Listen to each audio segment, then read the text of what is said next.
topics and opinions expressed in the following show are solely those of the host and their guests and not those of W4CY Radio, its employees, or affiliates. We make no recommendations or endorsements for radio show programs, services, or products mentioned on air or on our web. No liability, explicit or implied, shall be extended to W4CY Radio or its employees or affiliates. Any questions or comments should be directed to those show hosts. Thank you for choosing W4CY Radio.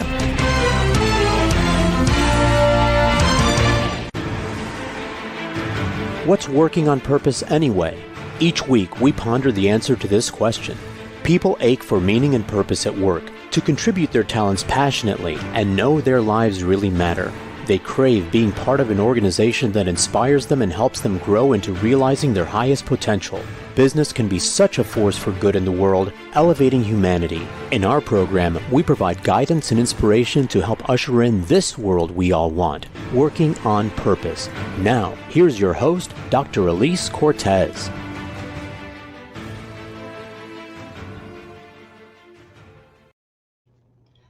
Welcome back to the Working on Purpose program. Thanks for tuning in again this week. I'm your host, Dr. Elise Cortez, doing you live from Dallas, which is home base for me. If you don't know me yet, I'm a management consultant specializing in meaning and purpose, organizational logotherapist, inspirational speaker, social scientist, and author. You can learn more about me and how we can work together at elisecortez.com or gusto-now.com. Let me thank my partner and sponsor, WorkProud. We are a perfect collaboration. Everyone wants to know they matter and that the work they do is meaningful and appreciated.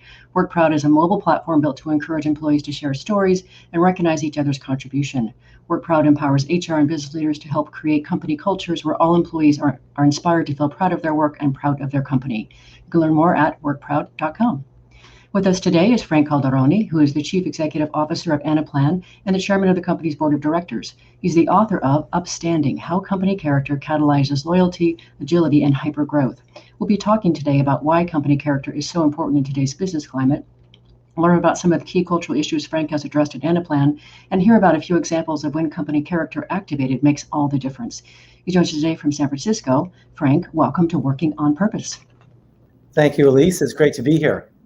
It's so great to have you. And as I told you in our exchange before we got on air, I loved your book. And as you know, I read the books cover to cover. But what I want to just give you a shout out for really quick before we dig into it is I just found that your book full of inspiring concepts, but all really just chock full of practical tools and resources. It's just a home run.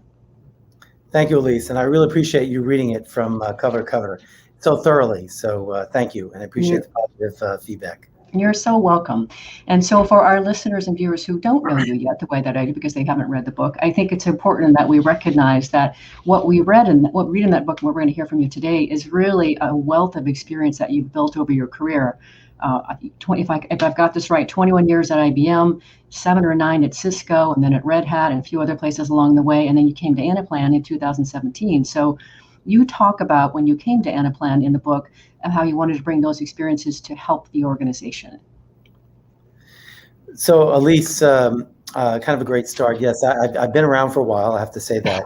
And That's good. Age, of course. But I've been fortunate to have worked for some great organizations over the years. You highlighted a few. If I go back in 21 years at IBM, and I was at the time with IBM when they were growing at a very fast pace, really developing. And it was a model of an organization that really spent a lot of time. And I remember the initial premise as far as the value, respect for the individual. And in those 21 years, I really learned how an organization really can respect the individual. And as a result, the individual is going to do a lot for the organization. And that I saw that play out for those 21 years, and I really value that. As you also mentioned, I spent over 12 years at Cisco, another great organization, working closely with a leader like John Chambers and some of the other leadership team that I had the good fortune of working with. I learned a lot from them. But another organization that spent a lot of time cultivating culture at the leadership level and all the way down throughout the organization. And it was a big part of what made Cisco successful. And again, I learned a lot. And then also after that, I spent several years at Red Hat as the CFO, COO. But here was an organization that open source was their software, right? Just have everyone kind of work in that environment. But they also had an open culture. And I saw firsthand that when you empower people and give them the ability to speak up and be authentic, it's powerful. And I saw a lot of that. So when I came to Anaplan, what I tried to do is pull from those experiences, and having spent so many years really understanding and appreciating that culture is important. It eats strategy for breakfast. I mean, that old saying really comes into play. And so I tried to even take it collectively to another level in the 4.5 years I've been part of Anaplan. And we're going to dive into some of the things that you did, because you talk about them in the book in the second part of the show. But before we do that, I think it's really important that we set the stage for what your book is really built on, which I just think is so important. And that is this trifecta of unexpected events that no one could have expected, as you say, the global pandemic, the recession, and then, of course, the murder of George Floyd. So will you say a little bit more about those experiences, why they're so important about a book about company character? So after at least all those years of experience, I think the last 15 months for everyone, as you mentioned, the pandemic, social unrest, global recession, various other things, all those unprecedented activity really brought about a significant amount of change altogether, and provided CEOs, leaders in organizations, an ability to deal with that change. And I think as a result, both from a leadership perspective and individuals in general, but both personally and professionally, there was a major cultural shift that needed to have some attention paid to it. And I think those events required companies and organizations to really define and demonstrate their character. Just like people have character, I think it forced organizations to have to step up and really act upon their character as an organization for the people within the organization, as well as for the people in the communities that the organization interacts with. And I thought that, having that all come together, and I actually spent those 15 months plus really kind of trying to put down some notes and develop the Upstanding book, which talks about organization character. Mm-hmm. And then to top it off, you trot yourself into a group of CEOs convened by Google, which I thought was fantastic. And the discussion that you talk about in the book was the change in sensibility toward business leaders engaging on ESG, environmental, social, and governance issues, directly and indirectly affecting their companies. And so there was a clear consensus that came out of that. Will you share that with us? So first, it was a great opportunity to be invited by Google to be part of that CEO forum. It was a virtual event. It was like you can imagine any company across the US and really global companies as well participated. And it was an open forum. And there were a couple of topics, but I think the topic that really resonated with me was really reflecting on these past 15 months, and where CEOs were really talking about how their position in the organizations have changed in those 15 months, where they felt it was no longer acceptable to sit on the sidelines when it comes to ESG issues, because the employees were requiring it, the communities were requiring it, and CEOs really had to step up and take a position one way or the other, and it made a difference, I think. And so hearing it consistently discussed among that group of CEOs, I thought was very impactful. I did too. And then you take it another step further, and you take it from the inside, take it from the actual individual perspective here. And you make a very strong case in your book too, that we're all dealing with these heightened expectations that employees, customers, investors have of the business sector to lead the way through these daily changes. So business is recognizing that this is important for them to take a stance, but so are the individuals in the community as well. Yeah, I think, first of all, if you think about employees that are part of an organization, I think over the last couple of years, and it even was accelerated in the last 15 months, individuals don't just look for a job for job's sake. Yes, that's important in what they do and how they do it, but they select the job also for the organization that they're part of. And so as a result, there's certain requirements or expectations that they have of that organization. One, to attract them, right, to the character that organization would have, and then retain them, because it's a very competitive marketplace and they could decide to go elsewhere. So I think that's putting more pressure on organizations to really step up and have a purpose for what they do and how they do it, and then develop a character that helps them decide maybe right from wrong or where to take positions or not. I think the same is true with customers, right? Customers of those organizations have a choice as well. And I think we've seen over the years that even customers take a position on where they buy from, depending upon what that organization stands for or maybe does not stand for, right? And so as a result, again, there's more onus on the leaders and on the organizations to really step into this new world.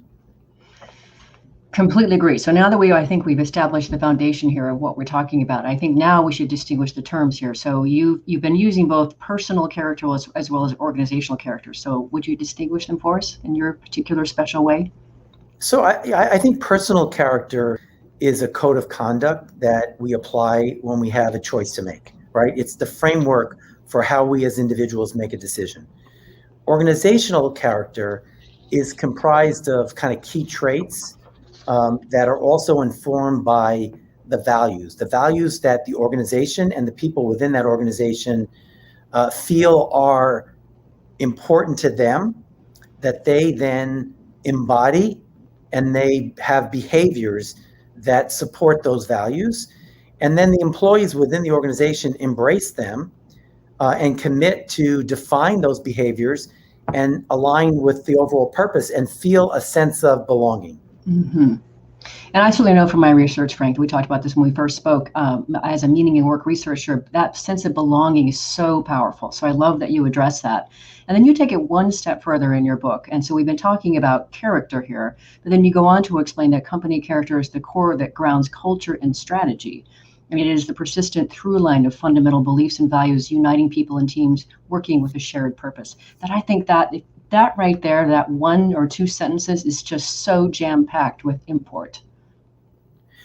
Yeah, I agree, of course, because I think, again, it's if you start at that higher purpose, it's the purpose that allows people to feel a connection to the organization, and then allows them to really identify with those values and then emulate those values. And whether those values, like an Anaplan, are open or collaborative or tenacious or being authentic, people then know what's expected of them. They also know how they want to behave or can behave. And there's a lot of respect and trust among those individuals. And in the end, when you have that, they're going to be more energized. They're going to be more enthusiastic about what they're doing. And, that ties back to, the success of the organization. Because if you have people in the organization that enjoy doing what they're doing, enjoy working with the people that they're working with, and feel that they can bring their authentic self to their organization and to their job, they're going to do the best. And that drives high morale, high performance, and then success overall. And it not only stays within the organization, it starts to move out into your ecosystem, your community, as well as in your customers, and that becomes contagious as well. Mm-hmm. Yeah, and so I have certainly been inside organizations when that is present, what you're talking about there, Frank, there's literally a buzz that you can feel and hear in the room. It's that palpable. It's incredible energy. So and one of the things, at least I'll just say, because when I first, as I've been with Anaplan now for 4.5 years, I also hear it a lot from our customers, mm-hmm. because it's not so much even just the product that they enjoy and reason why we provide them this service, but they talk about the people that they interact with and the special bond or the engagement that they have, that our employees are committed to their success. And I know most companies want to say that, but and they should strive to say that, but making it a reality is what makes the difference. Well, and you've also said in your book that you've got customers who've come to work for you. That's a tremendous testament, right? That's tremendous. Yes, for sure. Yes. And that is good, right? Because they want to be on the inside at times as well as being on the customer side. And so they like what they're also seen Anaplanners that go work for our customers. So it shows that the community that we're part of doesn't just stay in the walls of our organization. It goes out into our partners, and it also goes out into our customers. Which, of course, I applaud, and that's a big part of my messaging. So with that, let's take our first break. Joining us today is Frank Calderoni. He's the Chief Executive Officer of Anaplan and the Chairman of the company's Board of Directors. He's the author of Upstanding, how company character catalyzes loyalty, agility, and hypergrowth. I'm your host, Elise Cortez.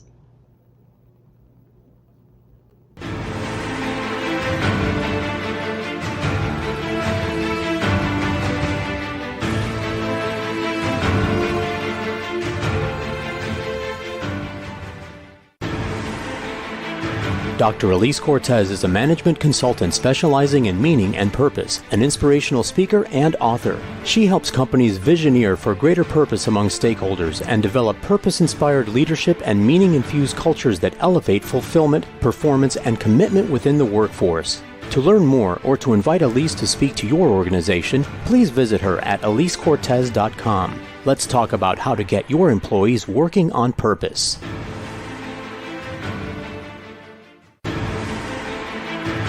This is Working on Purpose with Dr. Elise Cortez. To reach our program today or to open a conversation with Elise, send an email to Elise, A-L-I-S-E, at elisecortez.com. Now, back to Working on Purpose.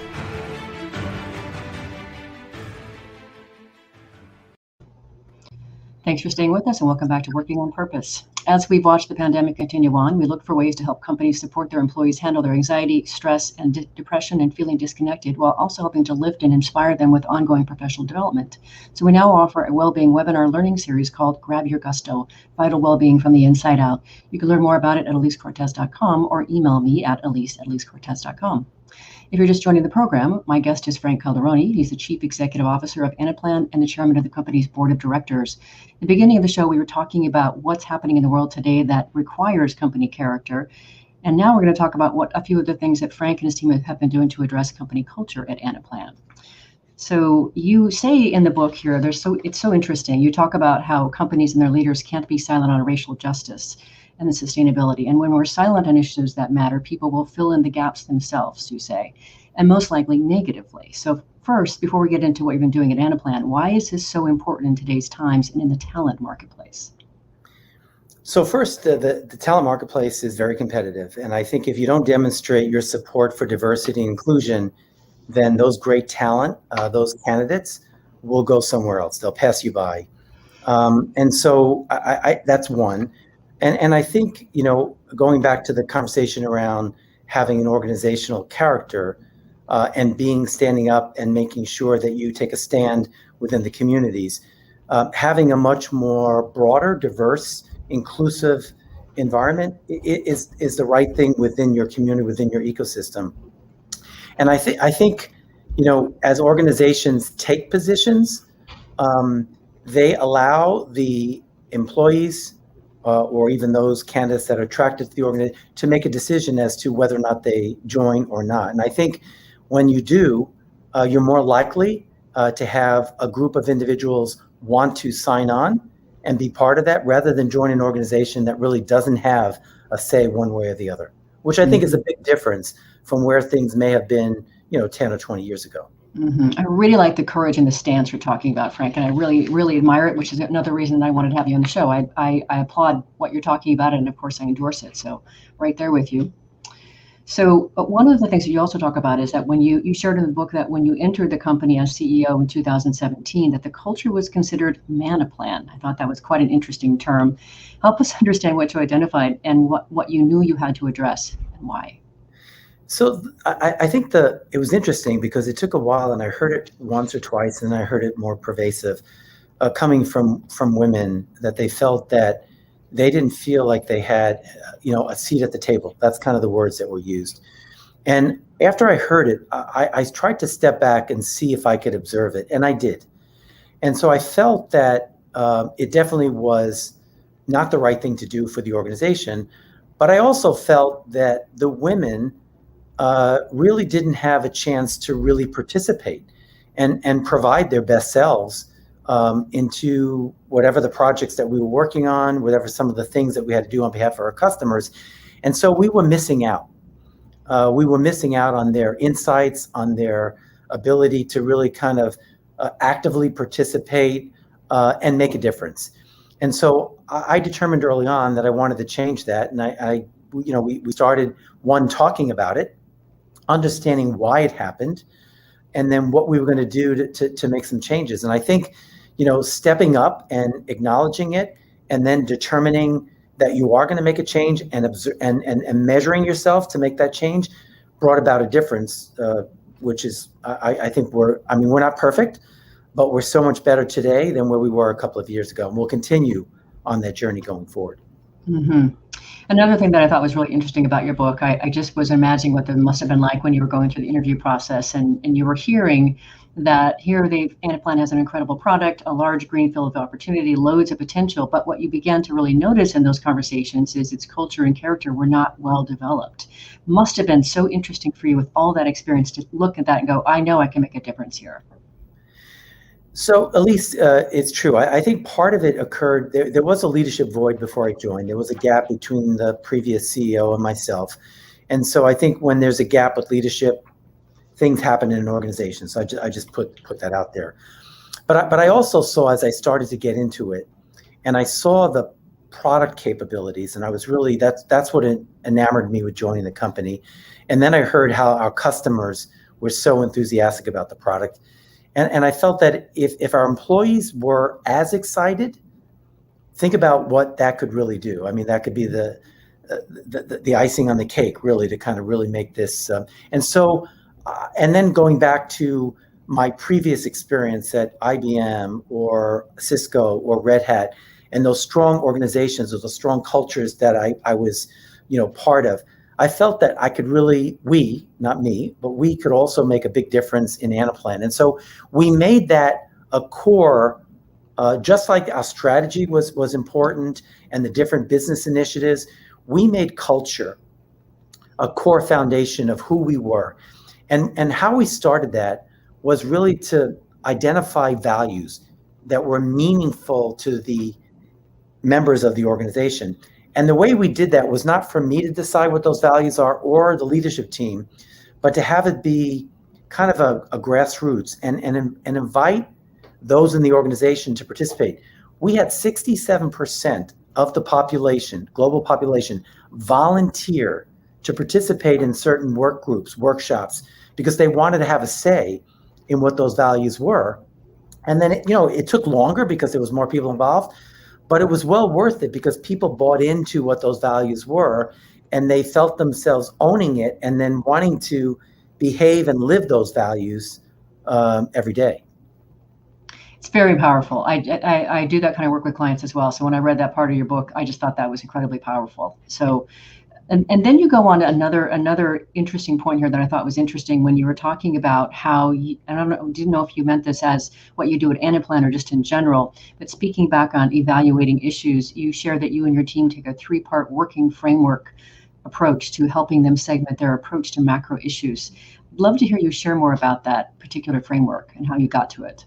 Sure. I mean, it's 3 steps, simple. First is decide to take a position.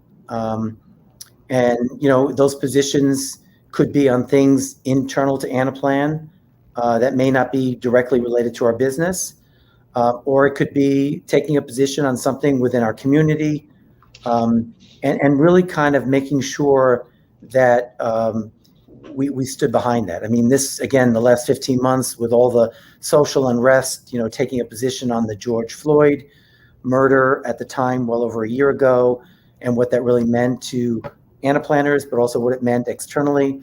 Second step is create an agenda, right? When you take that position, what's your plan of action? What are we going to do in the organization? What motions do we want to follow? And what outcomes do we want? And then third, it's really the activism. It's to make a financial commitment, right? If you decide you're going to take a position and you have that agenda, what are you going to put behind that agenda to make sure it plays itself through? So a financial investment, certain metrics, goals, whatever you were going to commit to make sure that you were going to be successful. You just now mentioned this in the conversation, Frank, and I'm pretty sure if my memory serves me right, you do mention it in the book too. What position did you take on the George Floyd murder? again, I think that situation and everything else around that, around Black Lives Matter that occurred over the last 15 months, had a greater impact, not just on Black employees, but I think on all employees, because I think it forced everyone to step back and really look at what is right, what's not, and also to understand and appreciate how Black people felt around that. And so one of the things that we did, which I just reflected on this recently because we had, the 1-year anniversary. We had an open conversation with the entire company on that 1-year anniversary. And I reflected back a year ago. And one of the things that we did is I held an open forum with our Black employees. I think it was like a week or two after the George Floyd situation in Minneapolis. And all I did was listen. I listened to them all talk about their life experiences as a Black person and through that lens. And for me, that was very moving. And it forced me to do nothing but listen. And as a result, I think I was a better person. I was a better leader. I understood where they were coming from. And from that, we've developed some initiatives around that within Anaplan and within the community that I think, we're continuing to work on, right? As I said, nothing's perfect, but we're working on that. And it's making, I think, for myself, and I think even at the 1-year anniversary, based on what I heard from our employees, we're starting to make a difference. Mm-hmm. I'm glad you shared that with us, Frank. It's really important to see how a CEO takes a stance on that, and back to the whole company character and the leader character. I was just really pleased with the way that you described your actions, and then of course we're going to share more stories in the next segment about how others have taken action. But it's just so important. So. And then to that end, the last thing I wanted to cover in this particular segment is that you say that organizations that have upstanding character have 4 characteristics embedded in their DNA. What are they? Yes. So again, simple statements, but I think they're very meaningful. First is they operate with a larger purpose. And even just kind of what you're talking about, you and I had this conversation recently about purpose, right? Yeah, absolutely. People want to belong to something where they can understand and appreciate what that purpose is all about, right? So they can relate. That's number one. Second, as I mentioned before, that the organization is values-led, right? What are those values that are important for the people in the organization? And what are the right behaviors that help support those values? The third is to follow through on the convictions. What convictions you have, you're not just going to put them on a wall and walk away and then revisit a year from now. You're going to put them up there and you're going to live by them and help, have them help make some of your decisions and take some of those actions. And then fourth is, I think, again, I can relate back to this last 15 months. They have to answer the call in challenging times, because that's when you have a challenging situation, you're being forced to react. And if you have that purpose, that character, those values, it's going to help guide you in those challenging times, really to make the best decision. Mm-hmm. Beautiful. You just brought it all together beautifully there. And with that, let's take our last break. I'm Elise Cortez, your host. We've been on the air with Frank Calderoni, who's the Chief Executive Officer at Anaplan and the Chairman of the company's Board of Directors. We've been talking about some of the things that he and his team have done at Anaplan to address culture and character. After the break, we're going to talk about a few examples of what upstanding company character really looks like when it's taken in action. Stay with us. We'll be right back.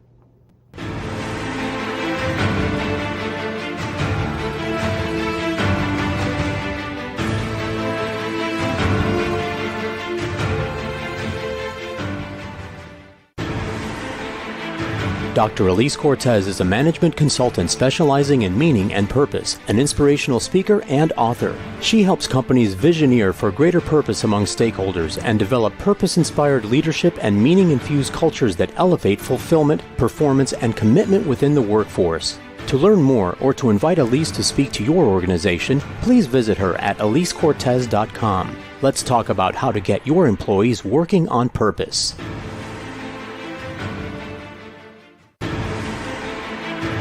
This is Working on Purpose with Dr. Elise Cortez. To reach our program today or to open a conversation with Elise, send an email to Elise, A-L-I-S-E, at EliseCortez.com. Now, back to Working on Purpose.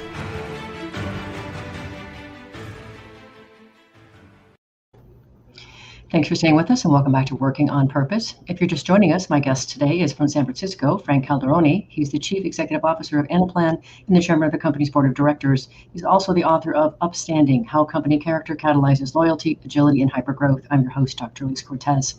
So before we get into this next segment here, Frank, I want to embarrass you. And I want to tell you that I read in your book that you wanted to be a journalist when you first set out from college, and you became one. And so it's just, your book is really beautifully written, and I hope that causes you to blush just a little bit. But I thought that was kind of a fun little thing, how it all sort of came back. It was, so this is when I went to college in New York City. I worked for a radio station by the university, and it was a great experience. I became a reporter for a while. I became a disc jockey. Some of the things that I had some fantasies about, I got a chance to try for a couple of years, get it out of my system. But it was a great way to meet a lot of people within the university, but also within New York City, because I got a chance to meet with politicians and things like that. So a great experience. Yeah, fantastic way to start. I couldn't help but bringing that up and celebrating that. So for this last segment, I do want to share a few of the really amazing examples that you talk about in your book about company character in action. But before we do that, I also really want to call it something that you do that I see very few other leaders do. And that is your commentary on the way forward involves a two-way street between companies and employees. And we seldom hear a call for employees to take responsibility for their necessary role in the way forward. So and what I want to say about that is it is really important. We hear a lot about, companies and leaders have got to create a great company culture where employees want to come to work and be engaged. And there's another party in this role here. So will you say more about that two-way street and really meeting more of the perspective of what's on the employees? So, Elise, again, the success comes from that two-way street, right? Expecting for employees to sit back and expect the leaders to answer or address all of the requests that employees have is not really fair. I mean, yes, leaders have to provide that framework. They've got to provide some of the structure as far as the vision, the strategy, the setup for the culture. But the two-way street is that employees also have to take an active role in that, right? Because they have to live it. They have to also help evolve what that culture is or what that character of the organization is. And so they have to hold themselves accountable as well. And that plays out in so many different ways. I know from an Anaplan standpoint, like even when you think about diversity and inclusion, and taking stands or developing action plans. It's not for just myself and the leadership team to work on, but we have, employee resource groups that are focused on, Black Lives Matter or focused on various types of diversity so that we can help together work on an agenda. So I think it goes all around the organization for it to be successful. I agree. And of course, another reason that I like that, Frank, is that I think it's really important. And of course, a lot of what do I do is empowerment. And so I want each individual employee to also feel empowered to do something about this, to manage their own career, to be part of the solution going forward, and to contribute their voice. So that's part of the reason I wanted to celebrate that comment that you put in your book. It's beautiful. So now we have to get to chapter 7. So chapter 7, you identify that in the chapter what I would consider to be the critical orienting compass of your whole entire book. And this is from my vantage point, of course. And you say, if you do nothing else, your call to action is to identify the environmental, social, or governance issues that will test your company character. Yeah, very critical, because how you face them will affect your immediate and long-term reputation, right? And so that's a big part of character. You must decide whether those positions will be active or passive. So that's a decision you're making right there. And then taking action as needed, right? If you're going to be active, what is that action that you're going to take? And I think, it goes back to sitting on the sidelines is no longer acceptable. If you ignore that call, you're taking that risk. You're deciding that you're not going to take an action, and then you could be held out by your employees, by your customers, by your community, for maybe not taking, a position or taking an action. So I think, again, and not to say, I'm not here saying that you need to take on everything, because then, Right. you take on too much and then nothing gets done. But selecting what you want to take on, how you're going to prioritize that, what actions you're going to take, and then the support you're going to have within your organization and your community to make that progress is going to be important. Mm-hmm. Agreed. So, and I also really appreciate the more active stance in that. There's agency in what you're talking about, and I really celebrate that as well. And so, to bring this now home, so we've been talking about why is this important and how you've been going about this. I want to have you share a few examples that you gave from the book that really, I think, illustrate just how powerful it is when company character is activated. And I forget the word that you used. It's not activated. It's, what do you call it when you bring it out? Not unleashed. I'll remember it. But anyway, so the first thing I want to call out, which is, I didn't know this, but you share in the book the example of Coca-Cola and its position it took in January 1965 when Atlanta was trying to determine how to celebrate Dr. Martin Luther King's Nobel Prize win. So I didn't know anything about this. This is a great story. So will you set the stage for us as to what happened and why Coca-Cola's stand was so critical? Sure. As I was researching the book, I tried to get some examples that were just out there that I felt were relevant to the topic, but also even some of my own experiences or peers or folks that I've worked with over the years. But in this one in particular that you called out, Coca-Cola's chairman at the time, that was J. Paul Austin, took a stand back in 1965 when there was, planned to party to celebrate, as you said, Dr. Martin Luther King's Nobel Prize. And he assembled a group of business elite, and he said, it's embarrassing for Coca-Cola to be located in a city that refuses to honor its Nobel Prize winner, right? So he basically said that, hey, we're an international company, and the Coca-Cola company does not need Atlanta. You all have to decide whether Atlanta needs the Coca-Cola company. And as a result of just putting that out there and forcing that conversation in his speech, 1,500 people immediately bought tickets to the dinner celebration. So, putting that out there caused a reaction. And in this case, people rose to the occasion, which I think was important. Well, and I think if that's not leadership, gosh, I don't know what is, right? And so, let me make sure that I specify this for our listeners and our viewers. So before the Coca-Cola CEO made that statement, no one had bought a ticket, if I remember right in your book. Not a single person had bought a ticket. So for him then to give that very short, eloquent, direct speech is, I think, a great example of company character in action, when really the difference that it can make. So a beautiful example. And then you go on and talk about companies, how they can position themselves in response to other social issues. And your example of the response Cisco had to Proposition 8 in California, which is the one where marriage is legal only between a man and a woman, was incredibly notable. And you were actually, I think, quite proud of the way that they addressed that. So can you set the stage for that? What was going on, and how did they respond and position themselves? So this goes back to like a personal situation, right?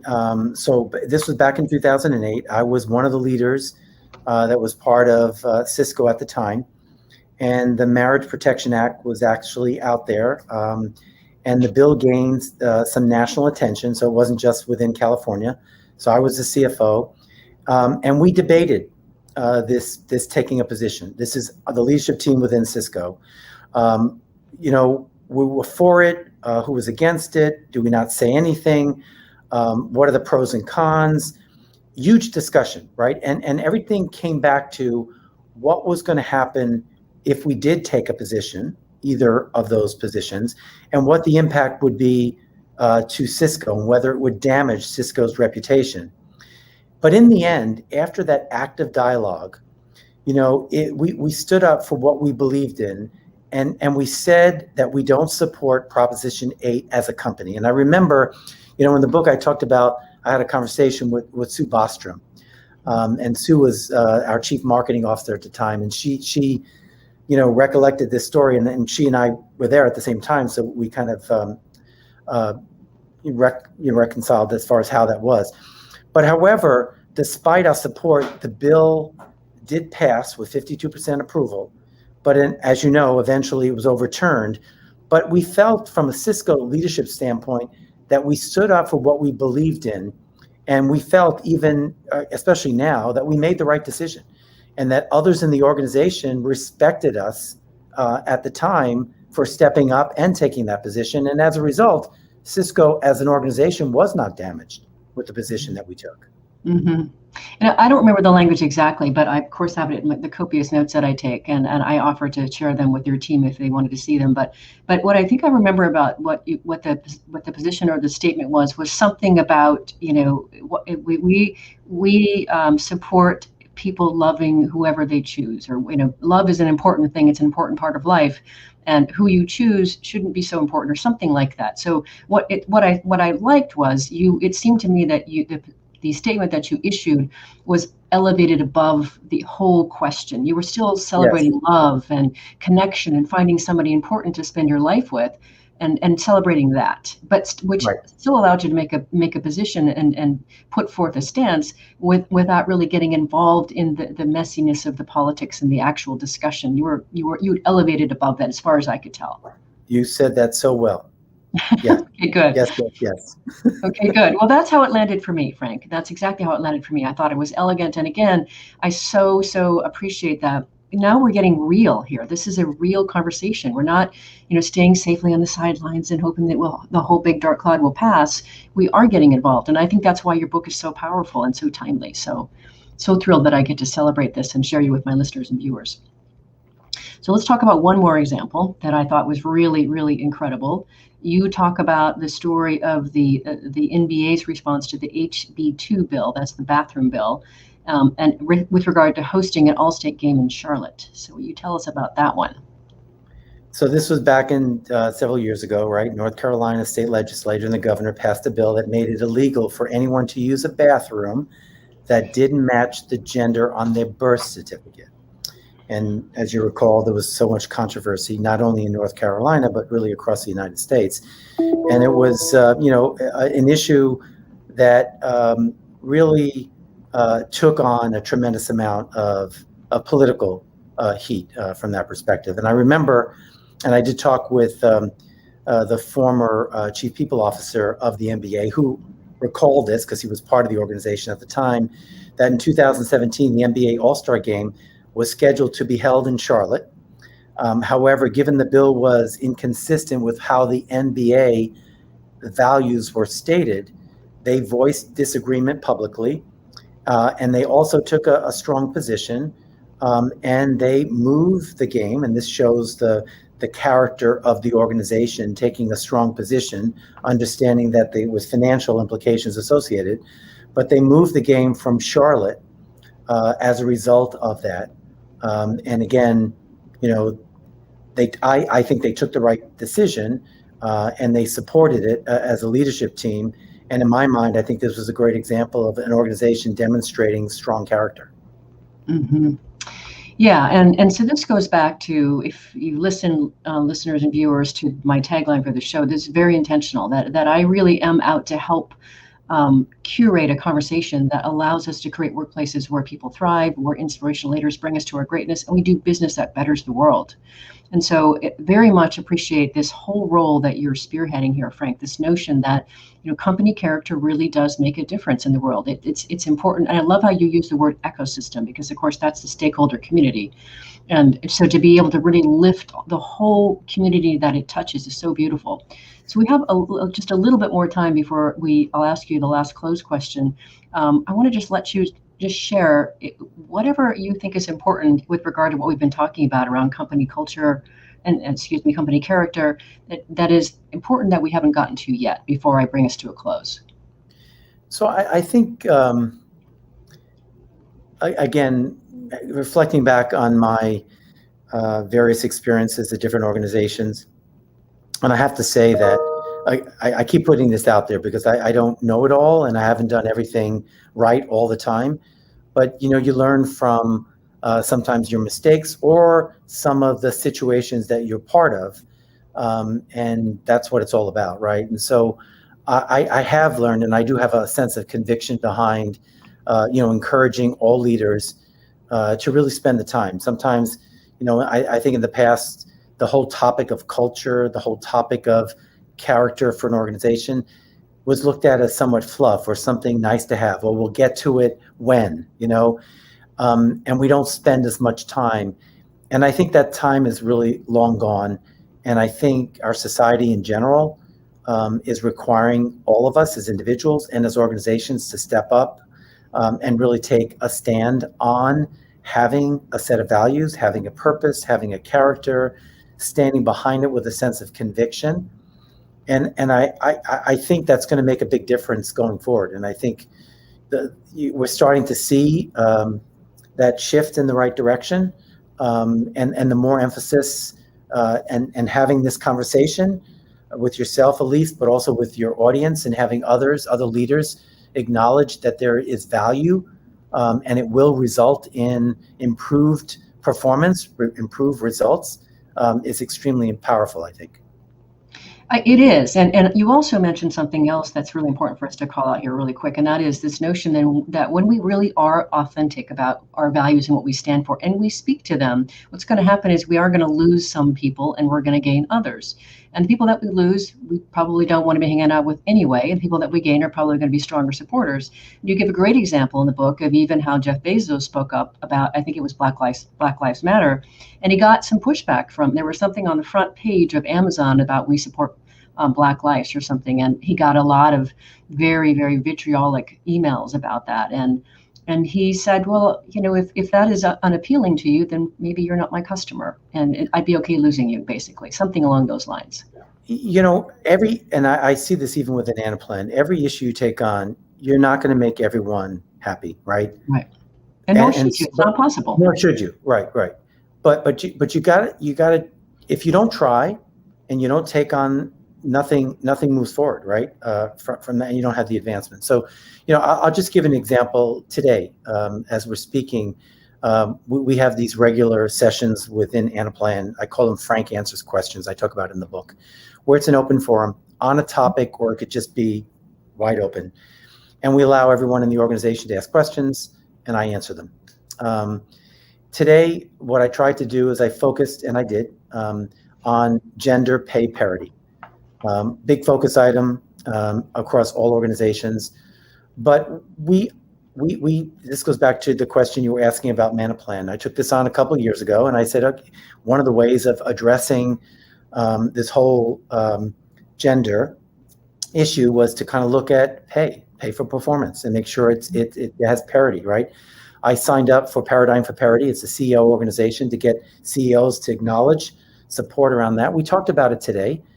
We had some good exchange. We showed data as far as the progress we've made. We had an active discussion. I think people felt good about just the transparency, the openness, that we felt it was a topic for discussion among all, both men and women, as well as even other types of diverse groups that want us to elevate some other issues. That's amazing, Frank. Great way to finish the show as well. We are really close to out of time, but I want to give you a chance to close as you like. Say in about 30 seconds, what would you like to leave our listeners with? Again, just strongly encourage, spend the time as a leader with your company's character, engage the organization, make them feel part of it, align it to a purpose, let them participate in creating what values they can resonate with behaviors, and then make sure you live by those values. And it will evolve. I mean, again, nothing stays constant. So you have to always understand and appreciate that those values will evolve, the behaviors will evolve, but providing that guidance in that direction allows employees to have a sense of belonging, and as a result, they're going to do their best job for you. Beautiful way to finish, Frank. I'm so very, very happy and privileged to have you on the show and share you. I love the book, as you know, and I'm happy to get the word out here about it. So thank you very much for joining me as a guest and sharing your heart and your soul. Thank you, Elise. Enjoyed the conversation. Yeah, I did too. Listeners and viewers, if you want to learn more about Frank Calderoni or Anaplan, you can start by going to upstandingcharacter.com. That's where you'll learn more about the book. Again, upstandingcharacter.com. You can also go to the company website, anaplan.com. That's ANAPLAN.com. I also did discover, and this will probably also embarrass you, Frank also has a Wikipedia page if you want to go there. So that's pretty amazing, Thanks again to our partnering sponsor, WorkProud, which helps companies build a platform where your workforce receives meaningful feedback, and thanks for their work from people across your company. Last week, if you missed the live show, you can always catch it via recorded podcast. We were on the air with Sean Harvey, who's the Chief Compassion Officer at the Symphonia Institute. We were talking about the work he does helping to infuse compassion into hyper-masculine cultures and work environments. Next week, we'll be on the air with Bob Graham, the founder of Namaste Direct, a nonprofit organization that supports women business owners in Guatemala with microloans and business education to lift them from poverty and allow them to thrive. See you there. Remember that work is at least a third of our life, so let's work on purpose. We hope you've enjoyed this week's program. Be sure to tune into Working on Purpose, featuring your host, Dr. Elise Cortez, each week on W4CY. Together, we'll create a world where business operates conscientiously, leadership inspires impassioned performance, and employees are fulfilled in work that provides the meaning and purpose they crave. See you there. Let's work on purpose.